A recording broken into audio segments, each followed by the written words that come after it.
Hi, everyone, and welcome to this webinar, From Surviving to Thriving, From Mental Health Pressure to Performance. So my name is Loïc Lemarois, and I'll be your moderator today. So first of all, this webinar is intended to be interactive. The main goal is that we want to hear from you. So please do send in your comments, your questions by using the Q&A function in the application. So it should be on the right-hand side of your screen. You should have a Q&A, I'll say tab. So yes, please make sure to use that. We'll actually respond to those questions during the session, but as well, we'll keep some time for a Q&A at the end. So we'll make sure to respond to most of them at the end as well. But yes, please do try and engage with us. This is an interactive webinar. So today, I would like to introduce you to Micah Gill, who is a Business Development Director for Continental Europe. But most particularly, she's actually focused on the DACH region. Hi, Micah. How are you today?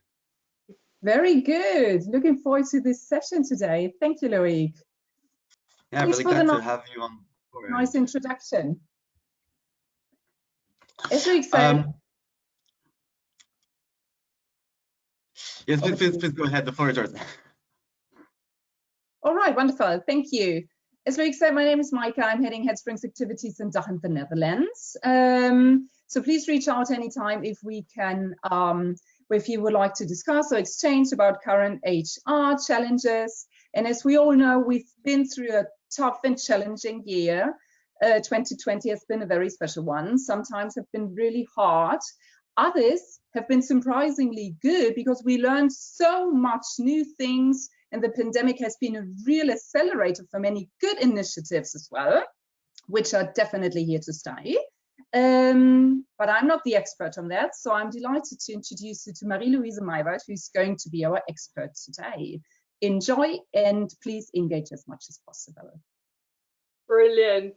Thanks, Micah. And as we're coming on to the webinar today, we were commenting on the fact that I'm basically sitting in what looks like an advent calendar door. We're just coming up to Christmas, so 2020 is coming to an end. But yes, we're all kind of, well, we're looking forward to this break and this relaxation. It's already time to look at 2021 and figure out how we can stay resilient and keep up that mental and physical energy to take us through. So today's webinar is very much looking at different hacks of how you can keep your energy up, how you can stay resilient and make it through next year and beyond. And so as we're starting off, Loïc was saying we want this to be interactive. So let's start with a poll. Yes, Loïc, right intention there. So I'd like to know from you, this is all anonymous, so please be as honest as you can. Has your performance suffered at all? Has it been impacted by the pandemic this year? And you can choose either it's decreased a fair bit, it's decreased a little bit, it stayed the same, it improved a little, or it actually improved a fair bit. And we'd just like to see where you are. Again, it's absolutely anonymous, but let's get cracking and get a view of how 2020 was for you. And so just tick one of those boxes, and then Loïc's going to let me know when we have some results in. Yeah, so the results are coming in. I'll leave it for maybe 5-10 seconds, and then I'll share the results. Thank you. We're excited to see what's happening. And if your performance dropped a little bit, don't worry about it. I've got lots of good research that says that's just normal. That's what happened to everyone. So let's see what we have.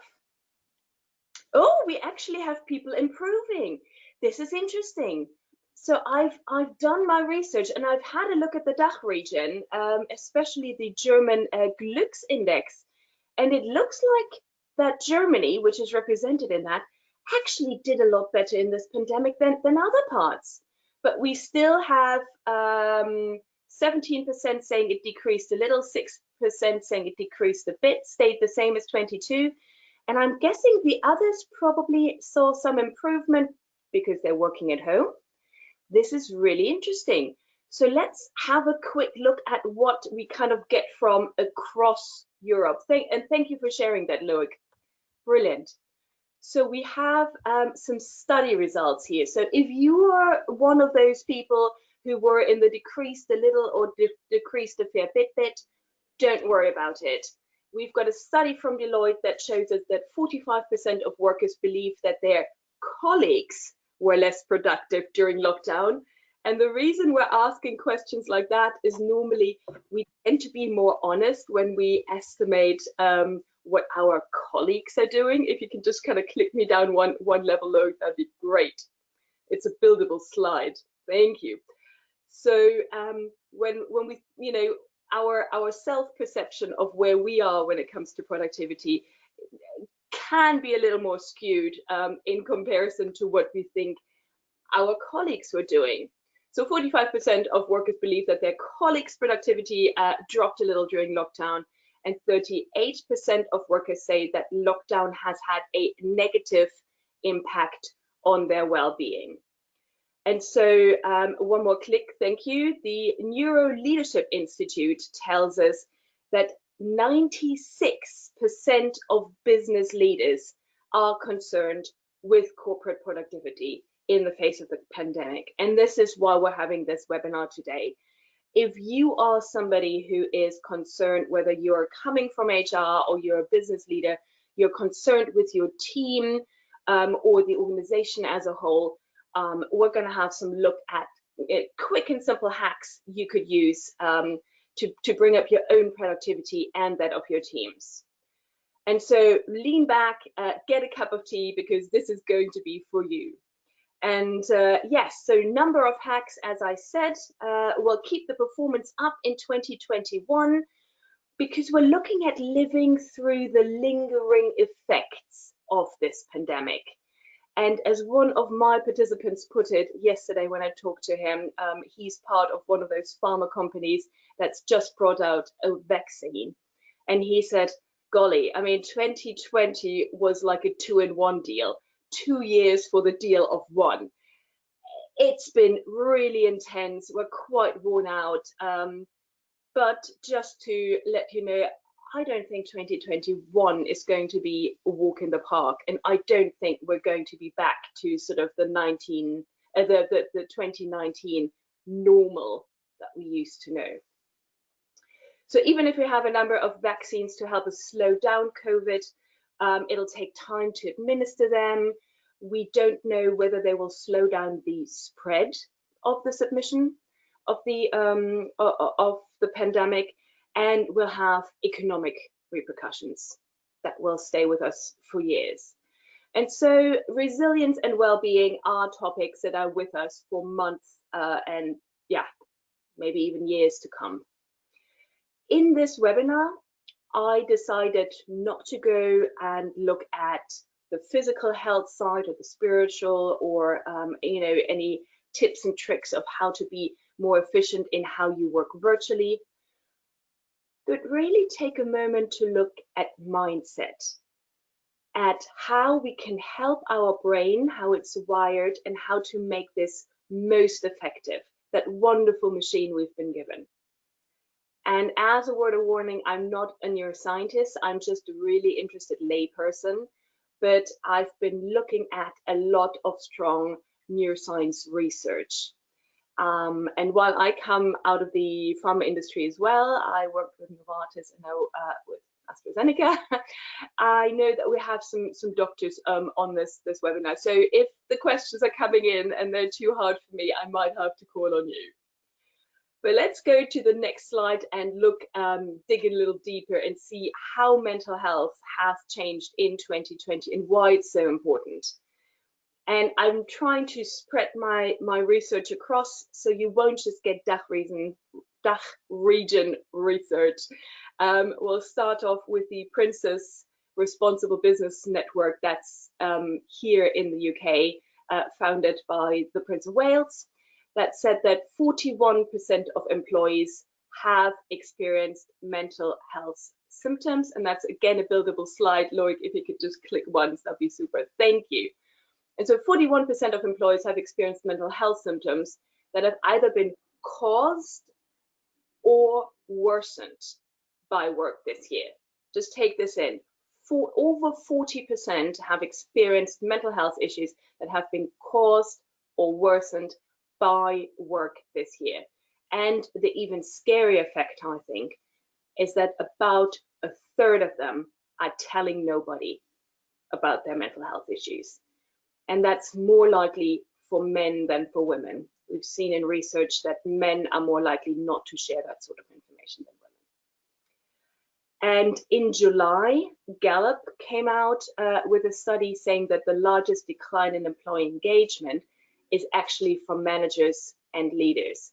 And so why, you might wonder, why is this important? These are the people who are kind of your engine. They are propping up your organization. And they're the ones who are suffering the most because they don't just have to look at their own well-being, but also that of others. And one more click, please.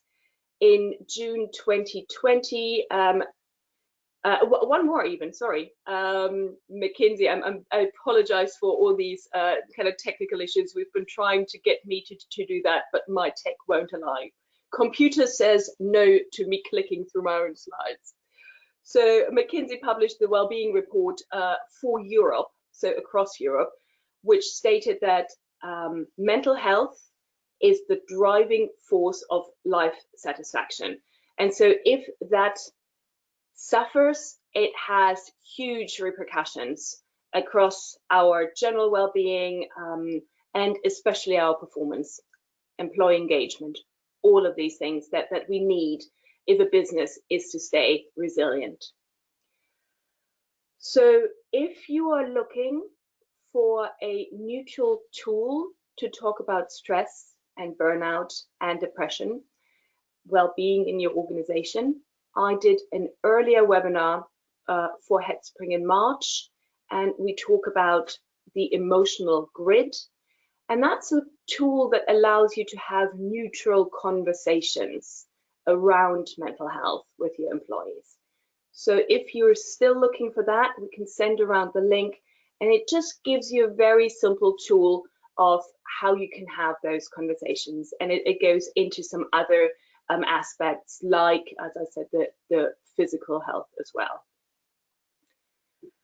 But let's turn to some optimistic people out there, and that is the DACH region, the Germans. Being German myself, I was quite surprised to come about this piece of research. Deutsche Post does a yearly happiness index, which they call the Glücksatlas.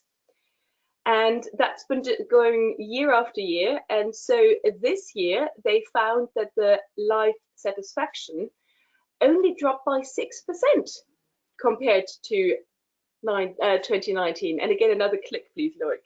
Thanks. So it dropped from 741 to 674, which is, out of a 10-point scale, not a massive decrease. So Germans are still pretty satisfied with 2020. Next, we see that 80% of people are glad to be living in Germany during this pandemic. Half of the people polled believe that the pandemic has increased solidarity and cohesion within society. So that's nice. That's the idea that we're working together, we're helping each other out, and we're seeing this across. I live here in London, and suddenly the street that I'm in has got this WhatsApp group that is out there, and people are trying to help each other and go shopping if they're sick. And so this increase of solidarity is definitely something to celebrate out of COVID.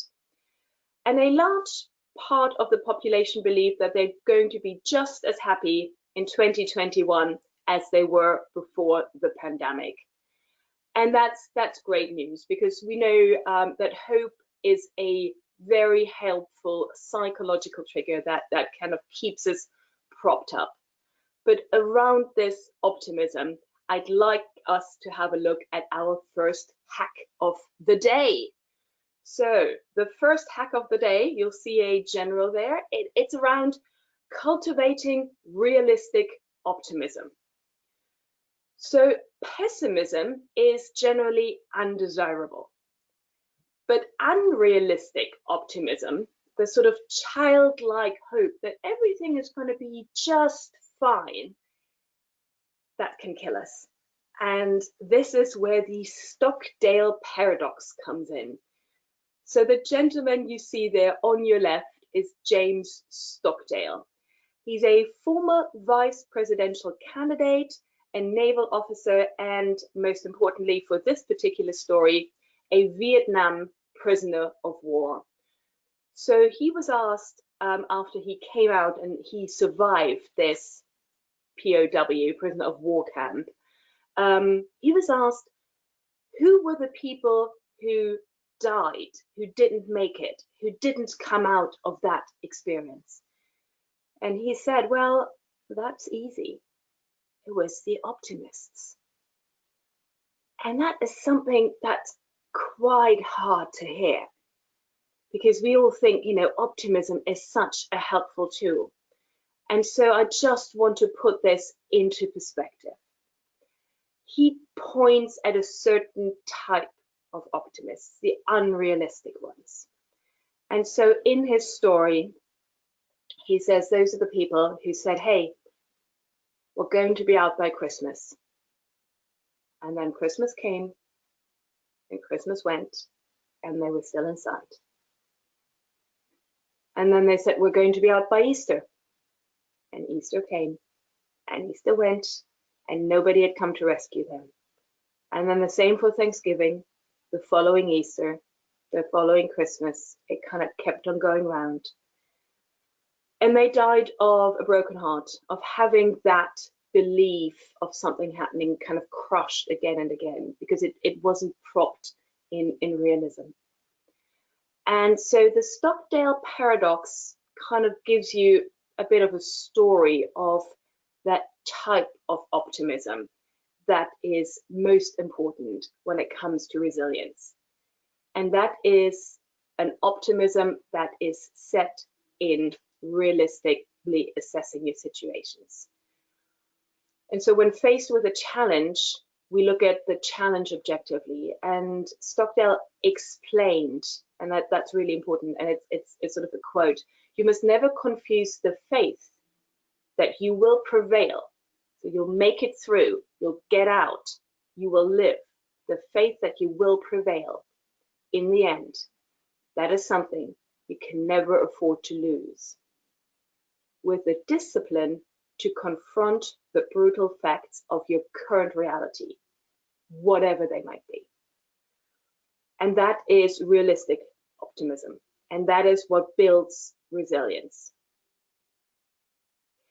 And the reason I have included this as the first hack for today's session is because it relates to this pandemic. So I've heard prognosis of internal forecasting teams that are predicting we'll be wearing masks and doing some sort of social distancing for the next 18 to 24 months. And the impact of this pandemic on our various economies hasn't even been fully determined yet. And so will 2021 be an absolute sort of back to 2019, we're back to normal? I don't think so. And I just want us to stay realistic. I don't want to be pessimistic and kind of bring us all down. But I just want us to stay realistic around what to expect and not to be disappointed. So that was hack number one, quite the story. Let's have a look at hack number two, shall we? And that's actually a lot more uplifting in its message. And the idea here is that we actually need some stress, and we'll see stress as like the red thread of this webinar. We need some stress for our growth and our performance, and that's hack number two. And the definition of the Oxford Dictionary for resilience is that we are bouncing back after something bad has happened. And the idea of bouncing back, I really like the image of a spring. You kind of press it together, you compress it, and it bounces back in its original position. However, I think that's not enough, and neither does Nassim Taleb. So he's published 2 kind of different books. You might know him through The Black Swan, but I'm quoting from Anti-Fragile, where this concept of anti-fragility was first brought up. And the idea is that a resilient system bounces back, and it's exactly as it was before, where an anti-fragile system learns and becomes better. And that is true for complex systems. And we as human beings are one of the most complex systems there is. We need certain levels of stress to make us better, to make us perform better, to make us learn. We've all heard these kind of expressions that say, you know, you're rising to the challenge, and rising means, you know, you're stepping up, you're becoming more of yourself. Pressure makes the diamond. So the idea that really we can rise to the challenge and become better by whether it's COVID-19 or any other pressure we might see in our lives. And so I want us to embrace a certain kind of stress, and we'll have a look at what stress there's out there a little later on, but kind of be positive about it. And that takes me straight to hack number 3, which I've called making sure the adult stays in the room. And we're getting into some neuroscience here, as you can see from this particular picture. So this is based, excuse me for 1 second. This is based on a father-son duo, Dr. Austin and Dr. David Perlmutter, who have this year, 2020, brought out a book called Brainwash. And in that, they're talking about keeping that decision power that sits with the prefrontal cortex, keeping that alive and keeping that active, and not getting bogged down by the automatic decision, the kind of fear-driven, all those systems. So let me talk you through this. There is the amygdala, that's part of our limbic system, that's kind of important for emotion and behavior. And you might have heard about this in the amygdala hijack, the fight or flight. So it's very often associated with fear, but that's sort of not giving it full credit. That's a bit too small. But it definitely triggers our emotions and is well connected there. And then there is this thing called the prefrontal cortex. And the prefrontal cortex is involved when we're weighing pros and cons. We're looking at long-term outcomes of our decisions, which is why they call it the adult in decision-making. However, if you're experiencing chronic stress, the prefrontal cortex, it kind of shrivels up when it has kind of chronic stress. The neurons in it shrivel up, and the neurons in the amygdala expand. And what that means is that chronic stress kills brain cells in our adult brain that makes us or helps us make good decisions, while it kind of boosts our fight or flight mechanism in the brain that has us get angry, decisive, looking at others to blame, make poorer decisions. I mean, there's a lot of media that sort of happened around the American election that sort of had that whole decisiveness and anger, and that's triggered through amygdala emotions and not really prefrontal cortex adult decision making. And so obviously it's important to keep that adult in the room and keep that decision-making power going. So it's that connection that connects those two parts of the brain that we need to focus on. And the Perlmutters come up with an 8-step plan that helps us build that.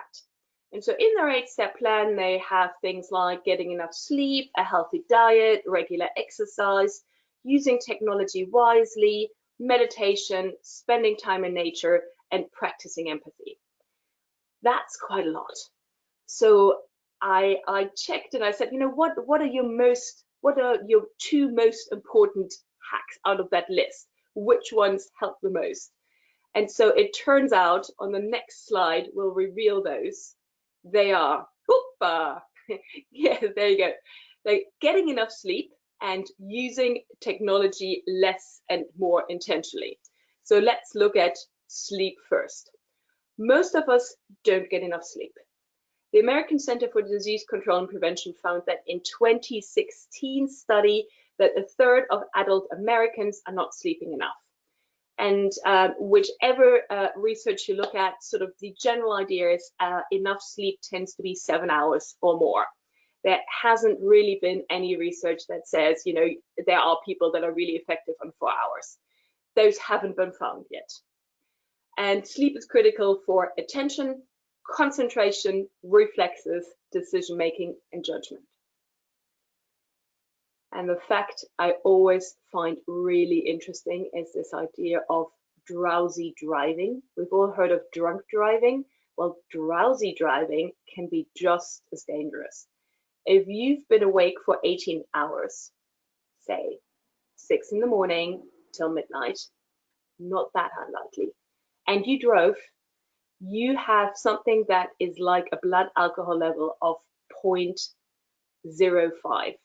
And 0.08 means you're actually legally drunk.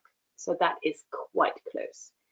And that just shows you how important a fresh, clear, rested mind is, both for decision-making, for well-being, for resilience, for emotional and mental health. It's a critical part in our immune system. It helps with learning. So hoping you have a good rest tonight so that whatever went in from this webinar will be there and will be cemented in by tomorrow.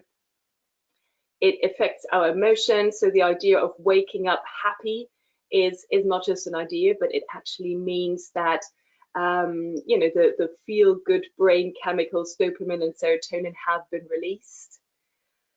So don't feel like you have to go to bed by 10 every night. That's not realistic for most of us, well, for some of us. We all have our own sleep rhythms. Personally, I'm an owl, so the team got the latest version of the slides just about midnight last night when I kind of was at my height. So I just tend to kind of go to bed later and sleep longer. You might be a lark, and in that case, you're going to bed earlier, getting up earlier, and all of that is fine. What you're trying to aim for are those 7 hours in one go. If you want to know any more about this, there's a reference at the bottom. I highly recommend Matthew Walker's Why We Sleep 2018. It's a great book. It's quite long. If you don't feel like you're up to that, there is a podcast that he's done, or several podcasts, with a guy called Peter Attia, where you can get some free information from Matthew Walker on sleep. That's really, really solid. And so one more click will take us to the hack 3B. Use technology wisely. Well, I mean, we've all been there. The internet is great for a lot of things, but unfortunately, it is full of what they call the clickbait headlines, auto-loading of videos, constant pop-ups, push notifications. I mean, we are being distracted by anything that pops and clicks all day long. So all of these make us distracted at the very basic level, but impulsive. We're constantly being drawn out of what we're doing, and we're less able to access the part of the brain that can think critically and keep things in a long-term perspective. So using technology mindlessly makes it almost impossible for us to make good decisions. And so to have us have a model of using it better, the promoters came up with this idea that they call the test of time. Time, T-I-M-E. So you start with a T for time, and that is how much time you want to allot to the screen for any given task. So how long do you want to spend on checking your email, going to social media, finishing up some work? Determine that beforehand, rather than kind of getting, you know, LinkedIn and then it's another link to Wikipedia and another link here and another link there. Be mindful and plan for that. Intention. Come in with a clearly defined purpose of when you're going to use the device and how. What's your goal? What do you want to accomplish? If you can't answer those questions, the odds are you'll probably end up kind of scrolling mindlessly. And the double whammy is if you do that in bed, because then of course the blue light from your device makes it harder for you to fall asleep. And so I've heard Matthew Walker have this interesting idea that if he looks at any kind of his phone or any media when he's in his bedroom, when he's in bed, you've got to do it standing up, because you're a lot less likely to be kind of, you know, roaming around and having a good time when you're standing up with your phone rather than in your cozy warm bed. So that's just an idea. So that's time and intention. M for mindfulness. It's important to be consciously mindful of when you use your technology. Do you know why you're still online? So be mindful when you're consuming that media, and be mindful of especially media that's out there to capture your attention, rouse fears, especially when it comes to some of the news channels.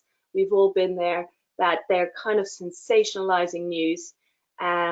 Obviously, we're a joint partner with the FT, so that's a solid provider to go to. But the idea that it's this sensational kind of, you know, it's becoming worse and worse because our brains kind of buy into that. Why it's important to be realistically optimistic and look at what's happening in the world. That sensational, fear-driven media doesn't help anybody. And then E for enrichment. Figure out if you're feeling better or worse when you step away from the screen. Do you feel drained and like you've wasted your time? Well, then probably do less next time round. So that's hack number 3A and 3B. Get enough sleep and use your technology wisely. On to hack number 4, and we're starting to look at change.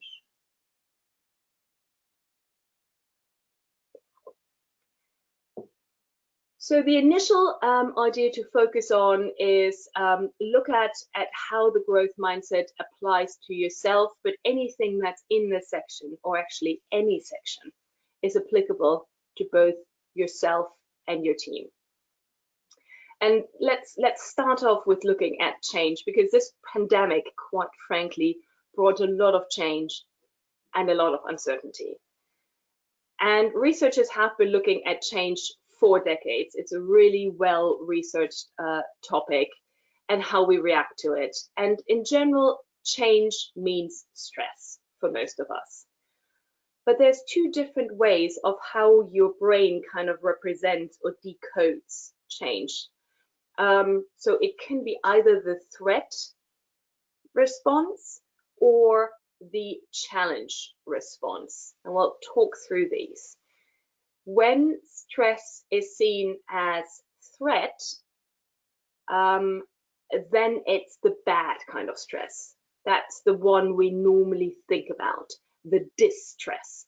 That's the stress that brings the physical and emotional kind of negative effects that we normally associate with stress. On the other channel, if we're looking at the change as a challenge, we come up with what psychologists call eustress. And eustress is a very different kind of stress. A lot of professional athletes find they have eustress. And it's that thing that makes them perform better.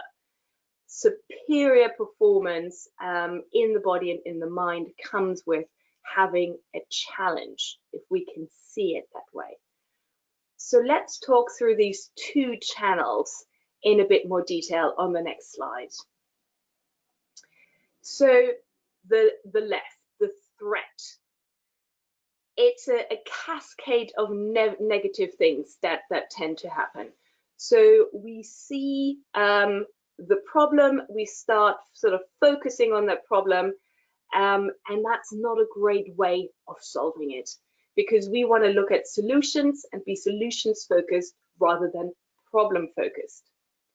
Next, we get bogged down in the detail of the problem we're trying to solve. We're trying to focus on maintaining the status quo. We're not wanting to rock the boat. Rather, we're trying to figure out, rather than trying to figure out how we can make it better, we're trying to keep things as they are. And of course, that means we're never improving them. We get anxious or defensive, which again doesn't mean that we're working towards a solution.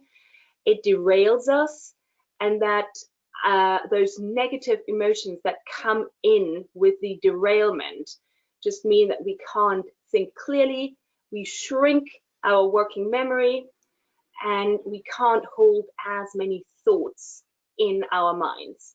So we're becoming less and less capable of being creative and being innovative in addressing that change we've just seen.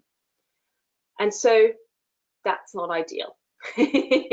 Let's see of what happens when we go down the other track and we see that change is a challenge. So when our brains represent change as a challenge, we get a very different pattern of results. We naturally focus on solving the problem. We are more future focused. We keep our eyes on the goal. We have momentum to go forward. Even if we are experiencing difficulty. We are focusing on making things better rather than staying safe and maintaining the status quo, which we saw in the last example. And we become innovative, and we've got new ideas of how to solve this situation. We're more open-minded, we're more motivated, we're eager to solve the problem. And so that brings me back to this idea of anti-fragility, that we grow with the challenge. And those negative emotions that we're still feeling, that in the last case kind of derailed us and made us kind of shrivel down, in this case motivate us. So they bring out the best in us. They kind of egg us on to try more different things. And so we don't see change as a challenge. If we do see change as a challenge, it's about more engagement. It's about how can we be more creative and sort of get more people involved or solve this in a different way. And these two different ways of how we're approaching a change, whether it's a threat or a challenge, are determined by the mindset we are holding. And this brings us into, next slide please, the idea of a fixed mindset. Many of you will be familiar with the idea of growth mindset. Fixed mindset, for those of you that are new to this, let me just give you a quick definition. There have been about 3 decades of solid research from Carol Dweck originally, and then other researchers in the field that have been looking at both fixed and growth mindsets. And if you're in a fixed mindset, you believe that either you're gifted or you're not. You think that your talents predetermine what you're good at. So you're either good at, I don't know, accounting or technology, research or sales.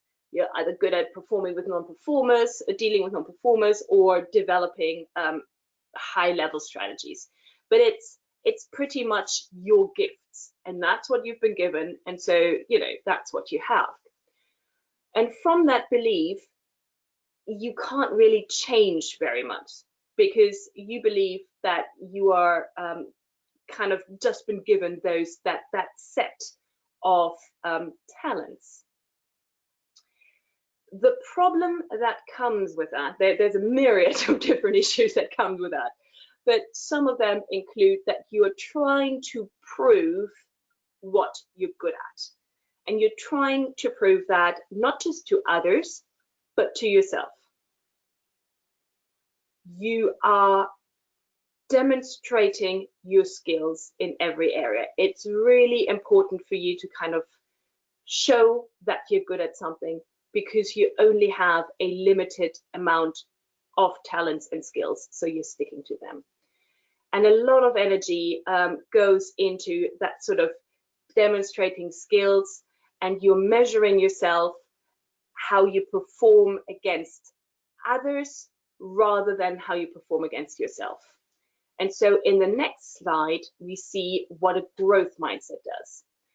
A growth mindset is around the idea that you can grow. If you put in the effort, you put in the work, you can get better. So you see, it's not about proving, it's about improving. It's about getting better at what you're doing compared to yourself, not to others. So improve your own performance over time. It's about developing skills. So you're trying to look for learning and sort of getting better and performing better over time, performing better than you did before. And so nobody lives in 100% fixed or 100% growth mindset. We're always domain specific. So there will always be some areas where we're trying to prove ourselves and we're less sure that we're actually can grow anymore. But there are always times and areas when we believe that we can grow and can learn. And so the aim is not to be in a growth mindset 100% of the time. That's very unrealistic. The aim is to shift for more of the time into growth mindset, to up our time in that, both for ourselves and for our teams. And so let's have a quick look at how those fixed and growth mindsets play out in times of change and uncertainty. In the next slide. Thank you. So again, if you have a fixed mindset, again, change is a threat and it's an opportunity to fail. People with a fixed mindset hate making mistakes and they feel really vulnerable, and therefore it creates them stress. And of course, 2020 and possibly 2021 means that there's a lot of change around. So in a growth mindset, we believe that we can grow. We're back to this hack number 2, anti-fragility. We can evolve. We feel empowered even if there is uncertainty around it. We're willing to experiment with the changes. Might that be the changes of the pandemic, working at home, different economic setup. So we're wanting to try things out because we're wanting to get better. And that, of course, means we're more in control. And if we're more in control, we're more resilient. So let's have a look at the last kind of 3 little hacks of how to move from a fixed mindset to a growth mindset on the next slide. And this advice comes from the Neuroleadership Institute and Dr. David Rock, who you might know from Your Brain at Work. It's his kind of main book out at the moment. So hack number 4A, how to move into the growth mindset, is using yet. Very simply, rather than saying, I'm not good at this, or I don't think I can, or this isn't easy for me, add the syllable yet. It signals both to yourself and others that you're working on it and you're just not there yet. Hack 4B. Thank you. Focus on progress over time and celebrate and reward improvement rather than performance. So they're going so far that they think that a performance measurement system should really look at improvement over time rather than finite performance, because in business, we are very much focused on what was the outcome, what was the final goal. And of course, that's important. We need that performance. But it's also really important to see, have I improved compared to last week, last year? How have I gotten better? So not getting hung up on, I don't know, I blew this one presentation if the entire project has been going on 9 months. Yes, you might have blown this one presentation, but within the 9 months that you've been working, you've gotten better and better, and you've actually improved throughout, and seeing that journey. And then hack number 4C is about learning from others, asking for feedback. And if you're not particularly keen on getting developmental feedback, and you know what I mean with that, you might be thinking, well, doesn't feedback just increase stress? Isn't that sort of the opposite of resilience? And that's a bit of fixed mindset perspective, because if you're thinking someone is out there to attack you with the feedback, then that's the perspective you might take. What research has shown is that if people are invited to give you feedback, you've asked for it, then they're going to be more honest, and that people who are giving feedback, the emotional impact for them is as high as the person who's receiving it. So emotionally, we're as nervous or kind of have that effect on us as stressed, you might even say, providing feedback as we are receiving it. But it is so critical for us to learn from experts, to get over our blind spots, to get feedback and guidance, and to have role models to kind of grow on. And that is what brings that growth mindset of getting better over time, day by day, and not having to at that yet. I'm not good at that yet. I got some feedback and I improved. So those are 3 quick ways of how you or your team can kind of build that growth mindset. So let's review what we've seen today. It's all about using your brain mindfully. And on the next slide, we'll have a big overview of our toolbox of the what I called 4 hacks and sub hacks. Hack number 1, being unrealistically optimistic gets you killed. Remember the Stockdale paradox. Hack number 2, the idea that we are like a spring, but we don't want to be a spring that kind of bounces back into its old shape. We don't just want to be resilient, we want to be anti-fragile and become better under pressure. We want to grow and evolve and use pressure to bring out the next version of us. So grow over time. See how they're all related? Hack number 3, make sure that the adult stays in the room, that connection between the amygdala and the prefrontal cortex. Remember, the Perlmutters had 8 different strategies. They talked about enough sleep, healthy diet, regular exercise, using technology wisely, meditation, spending time in nature, and practicing empathy. We focused on 2 of them. One was the getting enough sleep, and the other one was the time-tested method of using technology wisely, and that was around the time we spent on it, the clear intention of what we're trying to accomplish, what are we doing, mindfulness of being online, and the enrichment. Do we feel better or do we feel worse when we come off it? And then last but not least, we spent quite a lot of time on the growth mindset. 3 techniques here. Adding yet, I'm not good at this yet. Focusing on progress over time. How have I improved since last week, since last month, since last year? How have I gotten better? And then asking for feedback, learning from others so we can become better. We can be in the driving seat of our change rather than at the mercy of it. So I try to speed up the rest, the last section a little bit, because I'm quite keen. In the chat function, could you let us know which of those hacks you are willing to try until the end of the week? So get in the chat function, or is it the Q&A? Look, help me out here. Is it the Q&A tab? It's the Q&A, yes.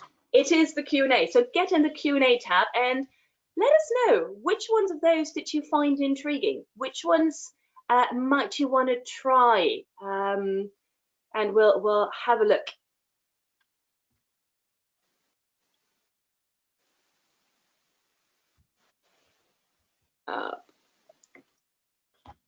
Are you seeing things popping up already?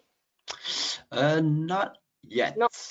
If I'm probably taking it in. So one of the things that does happen is we've got this kind of cognitive overload, which I might have just triggered, which might cause your brain to slow down, become resilient and speed up.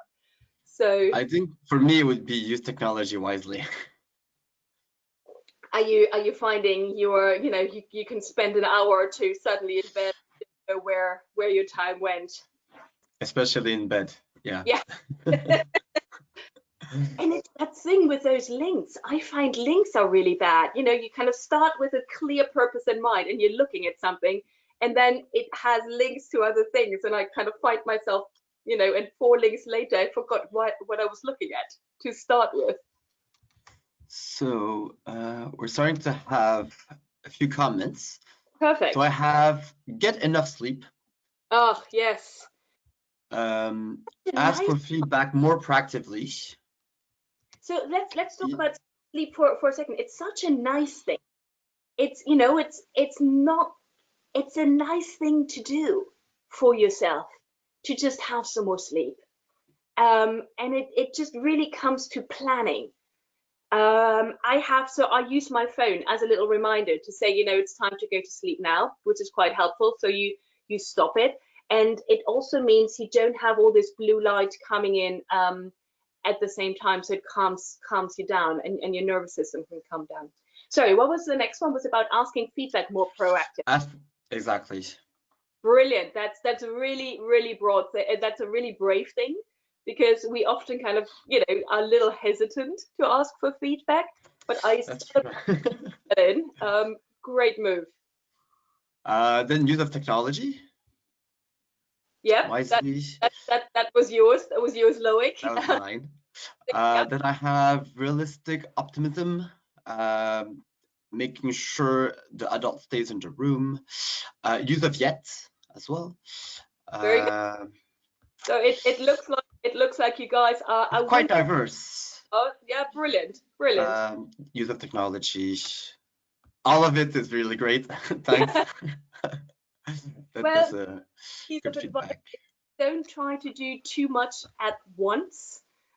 We all know that we come off training courses or webinars and we're really motivated, and this is brilliant, and we've got this myriad of things we want to do. Try to pick one and try it until the end of the week and actually see how it works and how you do it with it, rather than trying to do all of them. But thank you very much for playing and getting involved in the conversation. That's brilliant. And I know that did you have another one?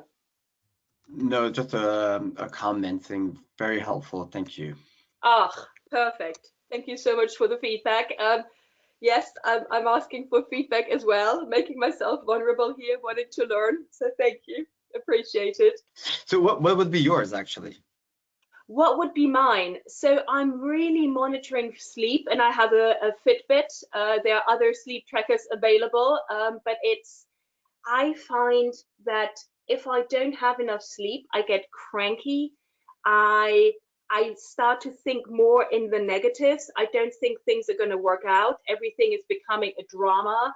I get that tunnel vision. So that for me is the base on which the other things kind of build up. And I like those shifts for the growth mindset of saying, I'm not good enough yet. And I do find that when I watch other webinars, I'm like, oh, that person is so much better at this. But comparing it against, kind of my first webinars that I did with you guys as well, is really helpful, and seeing how that's progressed. No, I agree. No, it's been very, very helpful. I mean, we're having more feedback actually saying very nicely presented with some great tips. Thank you.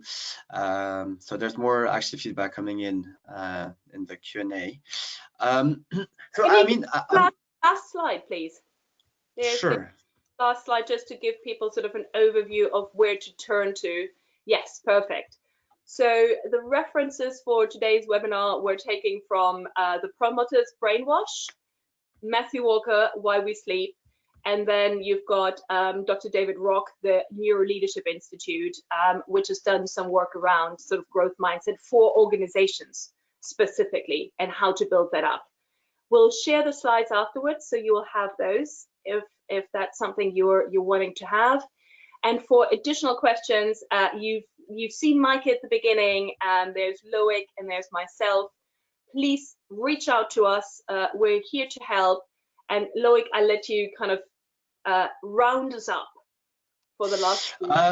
Yeah, so for slides actually, if you want to request them, please either send an email to marketing@headspringexecutive.com, or as well, you can send me an email. I think I'm the person actually in contact on the follow-up that will be sent an hour after the session, so you'll have the recording. So yes, please make sure to request the presentation and I will send them to you. But I have actually a question that came up during the presentation, and actually it refers to what you said at the beginning, that we have, you know, leaders, managers on this webinar. And what you presented was very, very interesting, but is there a hack, or is there something that if you are a leader, if you know you have a big company, that you can actually drive, I'll say quite quickly, to actually kind of, you know, make the mentality change? Because what you presented for me is more on an individual level. Is there something that you could do? Of course, you can apply every single one of them, but is there something that you could do as a quick win, I would say, to make that kind of like change? It's a great question. So I think my answer would be, if you start with yourself and you experiment with yourself, you can then always, it's a lot easier to come from that place and kind of help others. There is some really good kind of ideas of how you can roll out the growth mindset organizationally. And it's now kind of become an organizational growth mindset, and how you can train for looking for improvement rather than final performance, how you can train for using that, you know, not good yet bit. So there's that would probably be my kind of organizational go-to. The other things, as I said, there's a second webinar that I did earlier on where we talk about how do we talk about emotions and mental health in a way that feels non-threatening, because as soon as I say mental health, it feels like, you know, ready for the loony bin, which is not where we're going to go. And just making it normal that we're stressed, making, you know, showing that you as a leader are also under stress.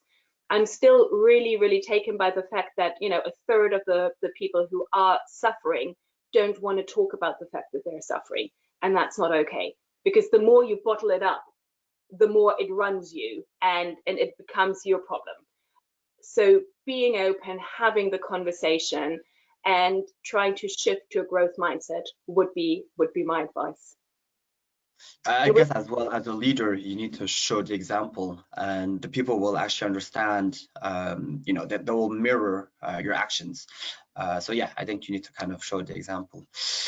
So I do have a question that came up, and is, can you repeat the difference between asking and receiving feedback? I understood there was a difference, but I didn't really get it. Sorry, is there a feedback between asking and receiving feedback? So what is the difference between asking and receiving feedback? Right, so asking for feedback is the piece where you invite somebody else to ask for feedback. If you do that, you can be sure that the feedback is more honest and more accurate because you've invited it in.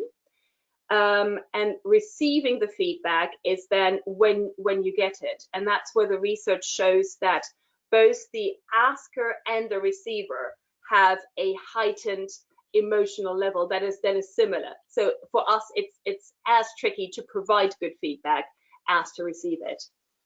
And I think on that note, we are on time. Exactly. It's been an amazing morning for me, and I hope you guys got a lot out of it.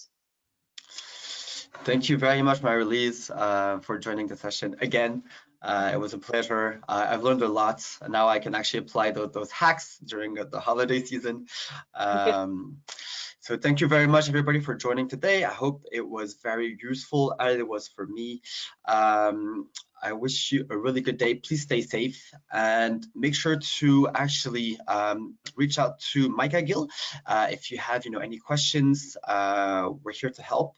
As well, I'm here if you want to have the presentation. So please make sure to reach out to me. And Marie-Louise, thank you again for joining. It was really, really great. Wish you all a great day and please be safe. My pleasure. Thank you. Thank you, Loic.